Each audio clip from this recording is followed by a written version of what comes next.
We're here in Cancun, Mexico at COP16 with Celine Herweijer. Celine, I understand you're here with two hats on. Can you explain these hats? That's right, yes I am. One hat is I'm here representing the Climate Development Knowledge Network as Chief Strategy Advisor.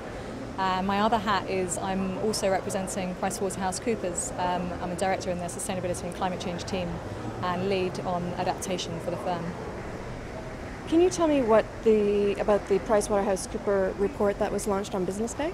That's right, yeah. On Monday this week at World Business Day, we launched a new report around business leadership on adaptation, how to enhance engagement and action. It's a report we did in collaboration with the UNFCCC and also supported by DFID and the World Business Council for Sustainable Development as well. It's quite interesting actually, being here in Cancun. What you normally see is lots of businesses going to the rooms where mitigation is being discussed. The Mexican government, who are the hosts this year, have given a new enthusiasm to engage the private sector and have had a number of public-private sector dialogues in the lead up to Cancun, which has been great. What the report really looks at is what the role of the private sector is in adaptation. And I think a lot of people traditionally think that the business role in adaptation is all about protecting your own backyard, essentially, your own operations, your own assets, so better climate risk management so you can carry on with business as usual going forwards. Often the forgotten story is there's lots of opportunities for the business sector to engage in adaptation. There's an opportunity to share know-how around climate risk management techniques. There's an opportunity to innovate, to supply new products and services, for example, risk assessment, risk transfer tools, financing tools, new technologies, for example, for drought-resilient crops or for water. So there really needs to be more of an emphasis around what the business opportunities are around adaptation as well to develop these new solutions for adaptation that we need. There's a number of different examples around the types of solutions that the business community can provide.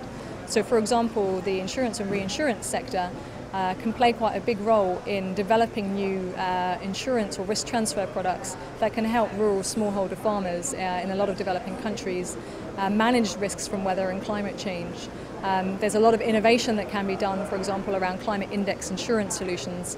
Obviously, the big question mark is how to make those affordable for smallholders, and that's where you need the public sector to come in and collaborate with the private sector. It's very critical that the actions are scaled up, because the private sector can both help implement some of these solutions, but also help finance some of these adaptation solutions as well. In terms of how we scale them up, one of the key findings of the report is we need increased public-private engagement and public-private dialogue. Critically, businesses need the right policy environment, the right enabling environment to undertake action. And so therefore, when we have things like these gatherings at Cancun to come up with international frameworks and mechanisms, such as an international loss and damage mechanism or an international finance mechanism, the private sector actually has a lot of know-how to bring to the table in terms of how those types of mechanisms could be set up in a way that can help leverage and scale up private sector action on the ground to implement these solutions. Finally, there's also discussions around financing and a financing mechanism. Essentially, how this long-term pledge of $100 billion a year for developing countries to respond to climate change, how that's actually going to be managed and dispersed for challenges like adaptation and mitigation. For every $1 spent of public money, you can leverage about $3 spent of private money. And therefore it's very important that this financial mechanism looks at how to leverage private sector investment, because we all know we need more than $100 billion a year to help developing countries respond to climate change.